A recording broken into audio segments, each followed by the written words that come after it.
Ito ang pinaka-tense at pinaka-nakakalito sa kasaysayan ng mga horror films. Talagang nakakahook ang suspense, isang napakagaling na pelikula. Para lang lubos itong maunawaan. Sunod-sunod na 3 gabi akong nanood at halos maubos na ang lakas ng utak ko. Pero nang maintindihan ko na ang nakakagulat na twist sa ending. Sa isang iglap, para akong lumutang sa sobrang saya. Ito ang matagal ng sikat na high-rated suspense film na 16 na taon ng pinag-uusapan. Ang Asterisk Triangle. Simula pa lang ng kwento, isang batang may autism, dahil sa pagkagulat, ay aksidenteng natapon ng pintura sa sahig. Ngunit ito ay walang habag na binugbog ng kanyang ina. Pagkatapos tumakas ang takot na bata, si Jessie, bilang isang single mother, nag-iisa niyang pinunasan ng pintura sa sahig. At sa kasamaang palad, may kumatok sa pinto. Dahil sa takot, dali-dali siyang nagbukas ng pinto. Pero pagkalabas niya ay walang tao. Malapit na ang 8:30, oras ng kanilang pag-alis para sa kanilang lakad sa dagat kasama ang mga kaibigan. Hindi na ininda ni Jessie ang nangyari kanina sa anak niya. Pinilit niya itong sumama sa kanilang lakad. Pagkatapos mag-ayos ng ilang damit, sumakay na sila ng sasakyan papunta sa pier. Tahimik lang ang bata sa biyahe. Ang mas kakaiba pa, nang makarating sila sa destinasyon, si Jessie lang pala ang naroon. Tinatanong siya ng kasama niyang si Victor.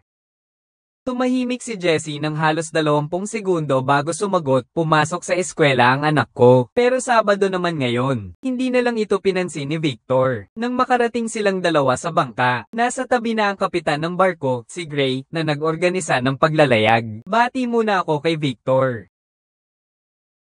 Ang mas kakaiba pa, si Jessie na lagi namang tinatanggihan si Gray, ay kusang yamakap dito, at nagso-sorry pa.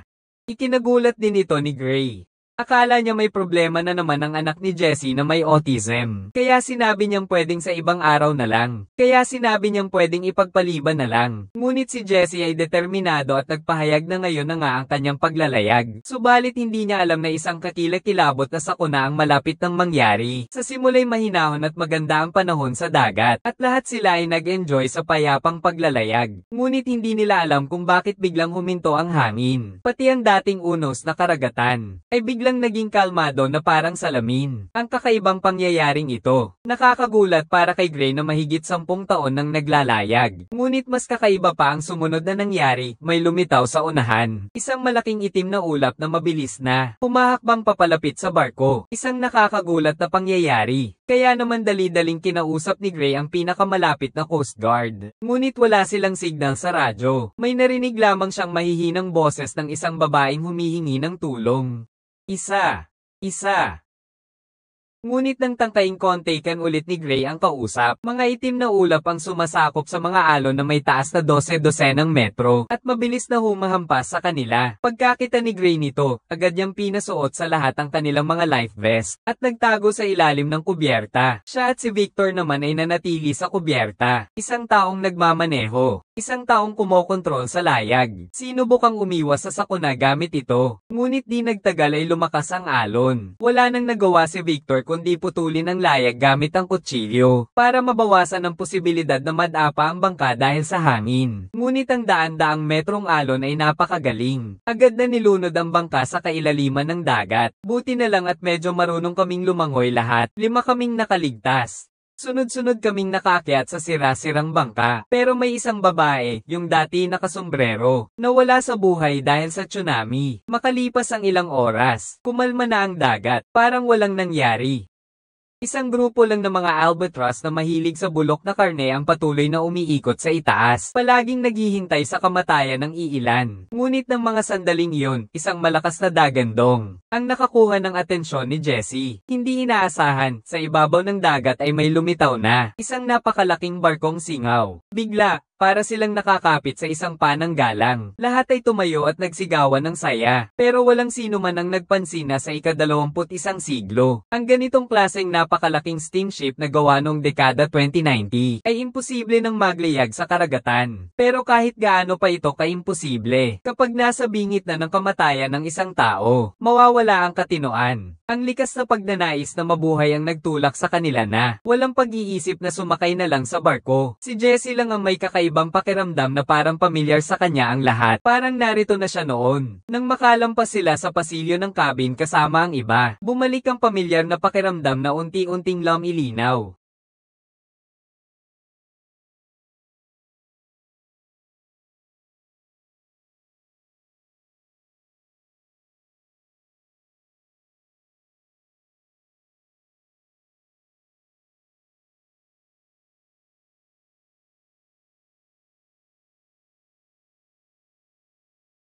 Pinutol ni Victor ang pag-alala ni Jessie. Nakakita kasi siya ng painting sa dingding na nagpapakita ng pinagmulan ng barko. Ang pangalan pala nito ay Aeolus, gawa noong 1932. Si Aeolus naman ay ang Diyos ng hangin sa mitolohiyang Griego. Ang kanyang anak na si Sisyphus, dahil sa panloloko sa kamatayan, ay pinarusahan na paulit-ulit na itulak ang isang malaking bato pataas ng bundok. At sa tuwing ito ay gumugulong pababa ay kailangan niyang magsimula muli. Habang sinasabi yan, biglang may narinig na malakas na tunog. Agad na nakakuha ng atensyon ng lahat. Nang makalapit si Victor, isang bungkos ng susi lamang ang kanyang nakita sa lupa. Kinuha ito ni Jessie at tinignan. Nanigas siya sa takot.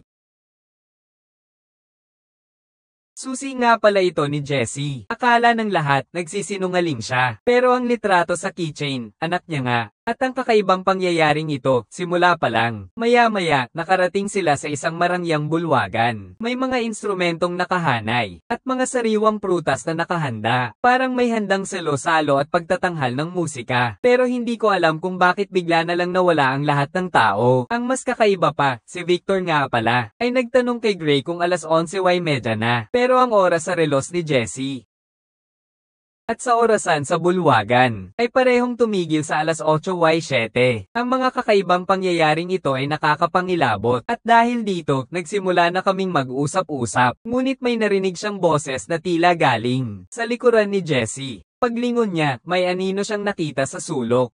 Agad na hinabol ni Victor iyon. At dahil sa pag-aalala, sumunod din si Gray. Gusto ring malaman ni Jessie kung sino ang misteryosong tao. Kaya naman, sabay silang sumunod. Iniwan nila ang mag-asawang Donnie na takot doon. Pero hindi pa siya nakakalayo. Isang silid, may numerong 237 ang nagpalabas ng tunog ng umaagos na tubig. Maingat na binuksan ni Gray ang pinto ng silid. Walang tao sa loob. Pero sa salamin ng banyo ay may nakasulat na dugo. Ang mga katagang pumunta sa teatro. Isang hindi pang karaniwang pangyayari na nagtulak kay Jessie na takot na nga na iwanan ng barko. Ngunit si Gray ay naniniwalang ito'y kalokohan lamang ng mga mandaragat dahil sa matagal na pagkabagot. Isang pagloloko lamang. Nagtalo ang dalawa.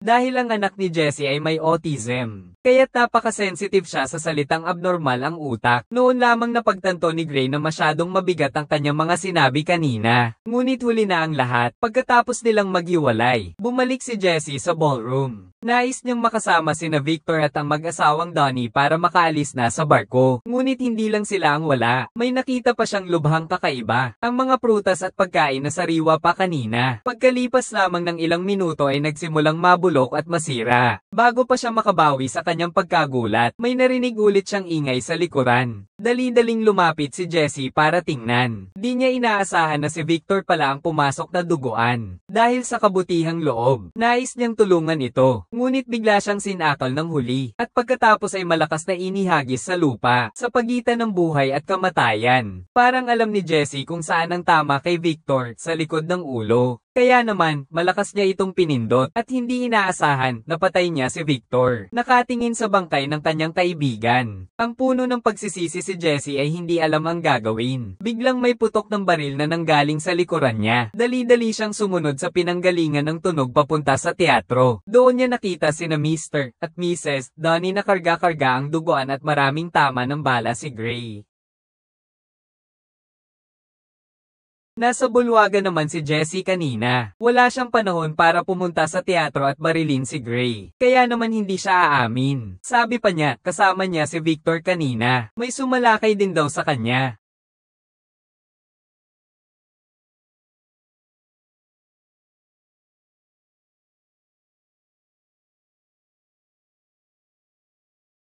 Biglang sumulpot ang tunay na salarin. Tumpak ang bawat putok sa mag-asawang Donnie. Agad silang namatay. Si Jessie na lang ang nakaligtas sa teatro. Pero pagkarating niya sa kubyerta, sinugod siya ng salarin mula sa likuran at natamba. Nagsasamo siyang huwag itong magpaputok. Sinabi nitong may anak pa siyang naghihintay sa bahay. Ngunit lalo lang nitong pinatibay ang loob ng salarin na mapindot ang gatilyo. Pagkakita ni Jessie, bigla niyang hinawakan ng baril. Para bang alam na alam niya ang galaw ng salarin. Matapos ang sunod sunod-sunod na putok. Nabuwan niya ang salarin. Pagkatapos ay tumalon siya sa itaas na kubyerta. Matagumpay niyang naiwasan ang unang pag-atake. Pero mukhang alam din ng salarin kung saan tatakas si Jessie. Nang sundan niya ito at makitang wala ng bala, diretso niyang binato ang baril at tumama kay Jessie.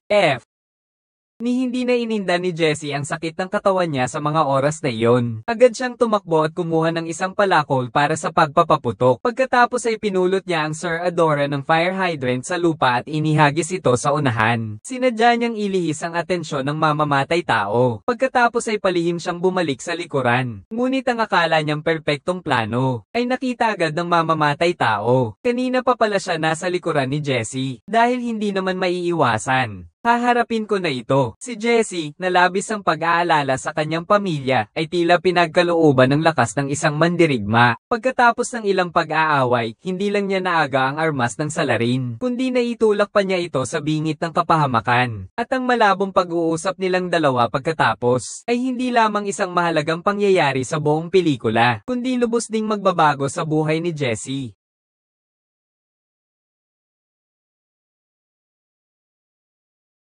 Paulit-ulit na sinabi ng nakamaskarang mamamatay hanggang sa kamatayan niya, pinatay ko sila. Pero hindi alam ni Jessie ngayon ang kahulugan ng apat na salitang iyan. Ang alam lang niya ay naubos na ang lahat ng lakas niya para lang mabuhay. Sa sobrang pag-asa, gusto na lang niyang maghanap ng lugar para makapagpahinga ng maayos. Pero habang naglalakad siya, hindi niya alam kung bakit. May narinig siyang mahina at malambing na tugtog mula sa kabilang silid. Pagpasok ni Jessie, nakita niya ang isang gramophone na tumutugtog ng isang simponya. Kaya itinaas niya ang karayom sa umpisa. Kasabay ng masiglang tunog ng drum set, sumunod din ang kamera sa paningin ni Jessie, at lumipat sa mundo sa salamin. Pinagmasdan niya ang unti-unting pagkawala ng pasa sa kaliwang pisngi niya at tuluyan ng napaisip, ngunit may narinig siyang sumisigaw sa labas, at nasira ang katahimikan. Pansinin na ang kamera ay hindi sumunod kay Jessie, kundi dahan-dahang pumasok sa mundo sa salamin. Sumunod si Jessie sa refleksyon niya sa salamin patungo sa kubyerta. Hindi niya inaasahan na ang mga kasamahan niyang namatay lang ay muling nagpakita sa lumubog na barko.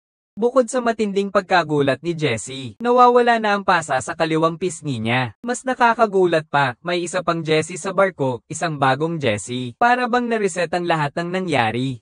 At magsisimula na ang pinakaastig na bahagi ng pelikula. Sumunod lang kayo sa ritmo ko at dahan-daang magsaya. Si Jessie, na takot, ay tumakbo pabalik. Pansinin na wala pa siyang pasa sa mukha noon. Pero nang bumalik siya sa loob ng bahay at makalapit sa gramophone, bigla na lang may lumitaw na pasa sa mukha niya. Ibig sabihin, bumalik na si Jessie sa totoong mundo, sa labas ng salamin. At ang tugtuging pinapatugtog ng gramophone. Para itong opening theme ng muling paglalaro natin. Nagsimula na rin ng panibagong ikot ang lahat. Tungkol naman kung bakit paulit-ulit. Sasagutin yan sa hulihan ng pelikula. Para mas maintindihan nyo ang susunod na mga pangyayari. Tatawagin ko na lang ang si Jessie na bagong sakay bilang baguhan si Jessie. At ang nakaligtas naman kanina ay tatawagin nating bida si Jessie.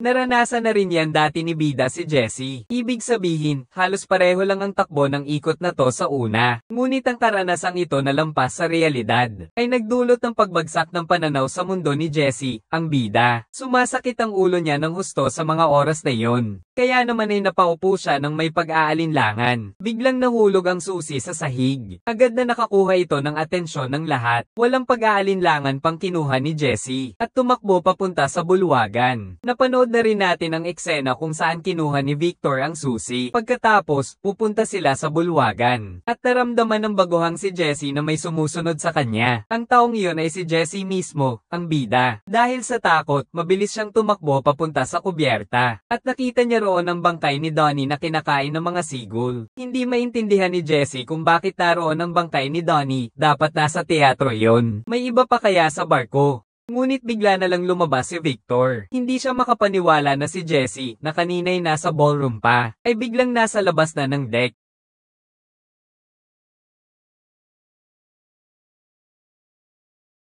Nakikitang ayaw maniwala ni Victor. Gusto siyang ipakita ni Jessie sa bangkay ni Donnie sa dagat, ngunit lumubog na pala ito. kahit wala nang matibay na ebidensya. Ayaw na ring makitang mamatay pa ang mga kaibigan ni Jessie, kaya dali-dali kong ipinaliwanag kay Victor. Ngunit sa isang pagmamadali, naitulak ko ang ulo niya sa mga pako sa likuran niya. Ito rin ang dahilan kung bakit si Victor, nang una niyang makita si Jessie, ay gusto niya itong sakalin.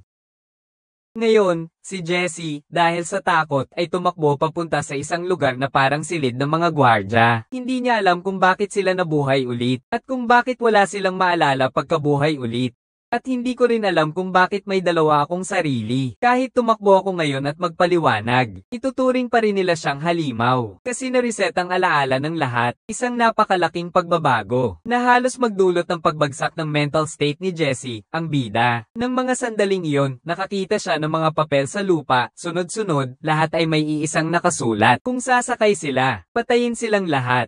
Pakiramdam ni Jessie, magkapareho ang sulat kamay sa dalawang pangungusap na ito, na para bang kanya. Kaya naman, kumuha siya ng papel at panulat at nagmadaling sumulat ulit, at gaya ng inaasahan, magkapareho ang pagkakasunod-sunod ng mga guhit sa sulat kamay. Dahil hindi niya maintindihan, hindi sinasadya niyang nakita sa rehas na bakal ng kanal, ang isang kwintas. Pagkahawak ko tingin, litrato ko pala ito at ang anak ko, pero sa isang iglap, nahulog ang kwintas. Di ko inaasahan na sa pinakaloob ay may daang-daang magkakaparehong kwintas. Pagkahulog din ng kwintas ko, doon lang napagtanto ni Jessie na wala na siyang pakialam kung ano pa man yan. Ang gusto niya lang ay umuwi at makita ang anak niya.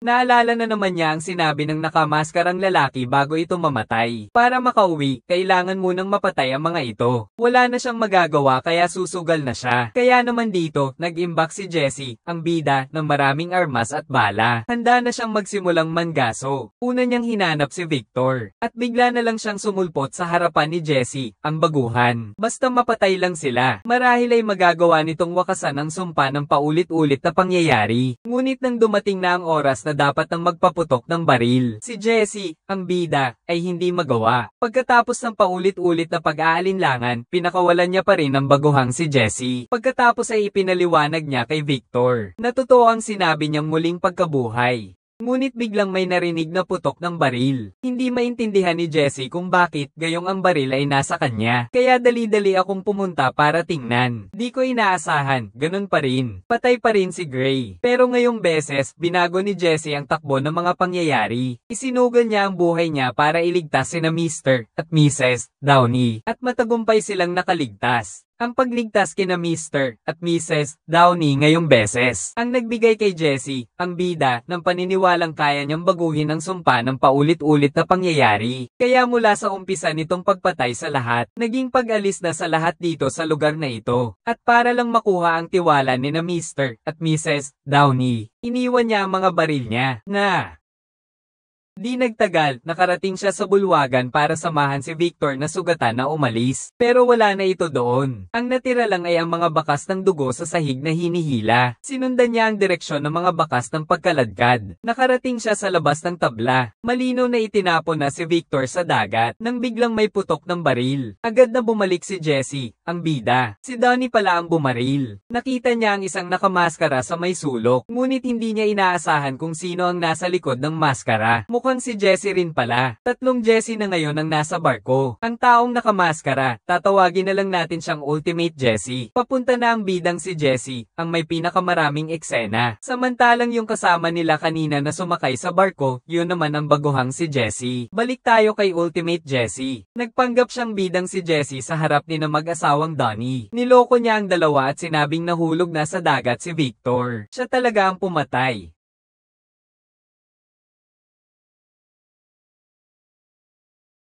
Ganoon na lang kadali sumunod sina Mr. at Mrs. Downey. Pagkatapos, silang tatlo ay pumasok sa silid 237. Ngunit pagkapasok pa lang, ay biglang binunot ni Ultimate Jessie ang kutsilyo at hiniwa ang leeg ni Donnie. Pagkatapos ay sinaksak niya ang asawa ni Donnie. Nakarinig ng hiyaw si Jessie, ang bida, kaya agad siyang tumakbo. Si Mrs. Donnie na lang ang natira sa mag-asawa. Nakatakas si Lisa ng buhay sa bahay. Habang naglalakad-lakad siya, napunta siya sa communication room ng cruise ship at gumamit ng radyo para humingi ng tulong. At ang tumanggap nito ay ang bagong grupo na nakaranas ng tsunami, si Gray. Anak, M. Malapad na Sa wakas, nakita na rin ni Jessie, ang ating bida, si Lisa. Ngunit ang nasaksihan niya ay nagpawi sa kanya ng malamig. Ang kubyerta ay punong-puno ng mga katawan ni Lisa. Ibig sabihin, ang paulit-ulit na piging na ito ay naganap na ng maraming beses. Hinubad niya ang kanyang jacket at inihagis iyon kay Lisa, para mapagan ang takot ng kanyang kaibigan. Ngunit may narinig ulit siyang putok ng baril sa likuran. Tumayo si Jessie, ang bida, para tignan. Di niya inaasahan na ang baguhang si Jessie ang nagtulak kay Ultimate Jessie sa bingit ng kamatayan. Napagdaanan na rin niya ito. Doon lamang naunawaan ni Jessie, ang bida, ang siklo. May 3 Jessie pala sa barko simulat sa Paul. At sa tuwing pinapatay ng baguhang si Jessie ang Ultimate Jessie, si Jessie, ang bida, ay magiging Ultimate Jessie. At si Jessie, ang baguhang tauhan, ay naging pangunahing tauhan na si Jessie. Kailangan lang maghintay na mamatay ang lahat ng tao sa barko para magsimula ang bagong ikot. Ibig sabihin, ang 5 bagong tao na ang alaala ay na-reset ay sasakay ulit sa barko. Si Jessie, na nakaunawa sa lahat ng ito, ay ayaw tanggapin sa una ang malupit na katotohanan ng walang katapusang pag-ikot. Gusto niya lang tumigil ang barko para makauwi na siya at makita ang anak niya. Pero kahit anong gawin niya, hindi tumitigil ang barko. Maya-maya, naunawaan na ni Jessie. Alam niya na ang tanging paraan para makauwi ay ang patayin silang lahat. Kaya naman, nag-isip siya ng patibong. Bumalik muna siya sa kwarto 237 kung saan niya pinatay si Donnie. At hinailan niya ang bangkay at itinapon sa dagat. Kaya pala may mga albatross kanina, yung mga kumakain ng bangkay ni Donnie. Pagkatapos, sumulat si Jessie sa salamin ng teatro. Tapos, inilipat na rin ang bangkay ni Grace sa teatro. Pagkatapos, pumunta siya sa banquet hall para tawagin ang bagong mag-asawang Donnie papunta sa teatro. Pagkatapos, pupunta siya sa istasyon ng pulis para maghanda ng armas at damit. Nagsuot siya ng maskara at naging si Ultimate Jessie. Ngayon, kailangan na lang niyang patayin silang lahat para matapos na ang paulit-ulit na pangyayari. O kaya'y malaman kung ano ba talaga ang katotohanan sa likod ng paulit-ulit na pangyayari. Kaya sumunod si Jessie kay Grace sa ikalawang palapag ng teatro. Nang akmang babarilin ko na, ay hindi ko na maiputok ang baril. Magkasama na kasi kami ng mahigit 10 taon. At isa pa, manliligaw ko siya. Pero nakilala ni Grace si Jessie sa sapatos nito, na siyang nakamaskara.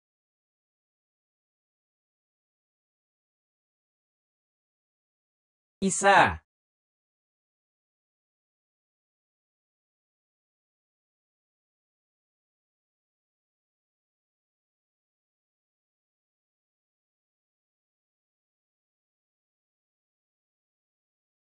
Sa huli, napatayan pa rin ni Jessie. Tapos sunod-sunod niyang pinatay sina Mr. at Mrs. Downey. Ganon din ang nangyari sa mga sumunod. Itutulak ni Newbie Jessie sa dagat ang nakamaskarang Ultimate Jessie. Pero simula dito, nag-iba na ang takbo ng cycle.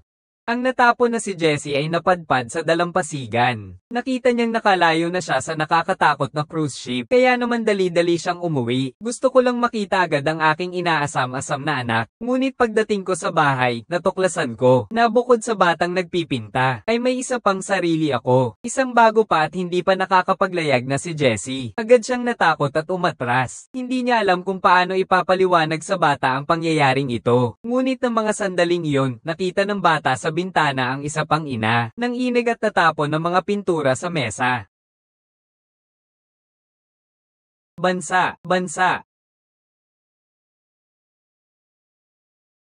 Hindi makapaniwala si Jessie sa labas ng bahay, na ang dating siya ay ganito pala kasama sa anak niya. Kaya gumawa siya ng isang matapang na desisyon. Pagkatapos ay pinindot niya ang doorbell. Habang lumalabas si Jessie sa bahay, kumuha ulit siya ng martilyo sa imbakan. Pagbalik ng iba sa bahay, diretso siyang pumasok at inagaw yon gamit ang martilyo. At nakita yon ng bata. Lalo siyang natakot dahil may autism siya. Pero kahit na ang babae sa harap niya ay mukhang ina rin, niyakap niya pa rin ito ng mahigpit. Nangako rin si Jessie sa bata, mamahalin ko siya ng mabuti sa hinaharap. Hindi na ako magagalit ng basta-basta. Parang nagsisimula ng gumanda ang takbo ng buhay. Maya-maya, nagdala si Jessie ng isang itim na bag. Inilagay niya roon ang bangkay ni Jessie. Kinarin niya ulit ang kwintas na para sa kanya at sa anak niya. Pagkatapos ay tinakpan niya ang bangkay ng mga lumang damit at inilagay sa compartment ng sasakyan. Papunta na siya sa pag-asikaso ng bangkay. Bigla na lang may sumalpok na sigol sa bintana ng sasakyan. Napilitang huminto si Jessie sa gilid ng daan. Tapos kinuha niya ang bangkay ng sigol at itatapon sana sa tabi ng dagat. Pero ang sumunod na pangyayari ay nagpawalang isip kay Jessie. Nang makita niya ang napakaraming bangkay ng seagull sa iisang lugar, isang masamang kutob ang sumagi sa kanyang isipan. Nasa loop pa rin pala si Jessie. Ayaw niyang tanggapin kaya dali-dali siyang umalis sa lugar na iyon gamit ang kanyang sasakyan. Pero hindi pa man nakakalayo. Bigla na lang tumili ang bata at itinuro ang mantsa ng dugo sa bintana ng sasakyan. Lalo pang nagulo ang isip ni Jessie. Kaya inaliw na lang niya ang bata. Ngunit bigla,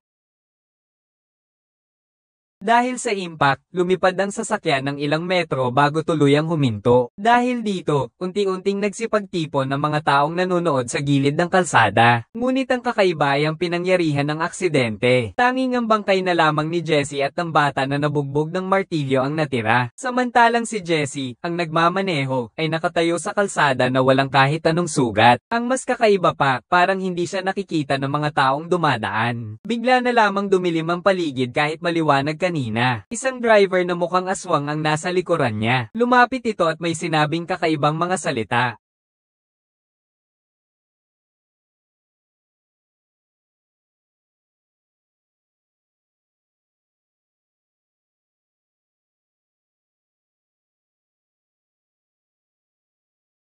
Napagod at nakatulog si Jessie sa biyahe. Nang makarating sa pantalan, ginaisan siya ng driver at sinabing huwag munang patayin ang metro. Hintayin na lang daw niya ang pagbabalik nito.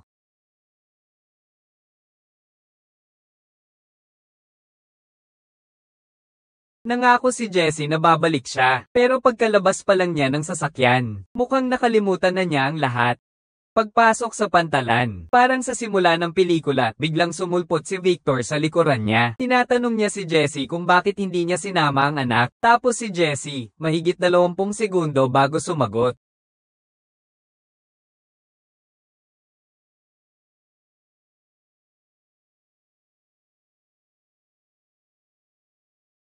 Isang hanay.